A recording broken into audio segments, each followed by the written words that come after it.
This video is sponsored by Fram, manufacturers of high-quality filters since 1934. Visit fram.com to learn more. There's definitely no shortage of technical information available to any technician with just a few clicks of a mouse.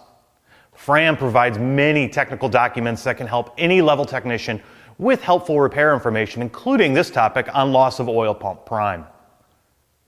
Immediately and after an oil change, one of the most confusing issues to face is failure to get oil pressure back into the operating range.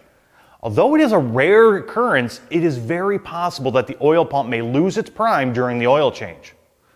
When the used motor oil is drained from the engine, the oil may also drain from the oil pump pickup tube and possibly from the oil pump itself.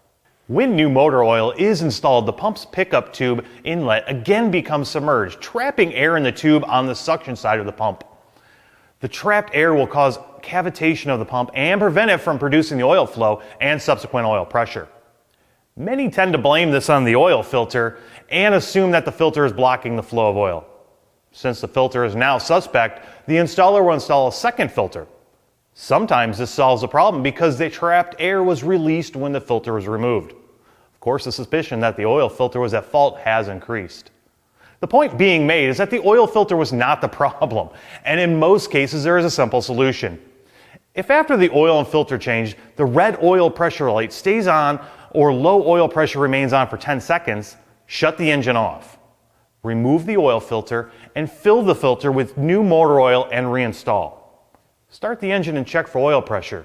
In most cases, the problem will be solved. Do not allow the engine to run for more than 10 seconds without oil pressure. Use a stopwatch to time it. In some instances, the full 10 seconds is needed for the pump to recover oil flow. If this fails, again remove the filter and disable the ignition system to prevent the engine from starting. Crank the engine until oil spills from the engine base. Do not crank over 10 seconds at a time. When oil spills, reinstall the oil filter, correct the oil level, and restart the engine. Oil pressure should now be back to normal. Another thing that may prevent this problem is by limiting the time the oil is drained. Thanks for watching. I'm Joe Keen, and we'll see you next time.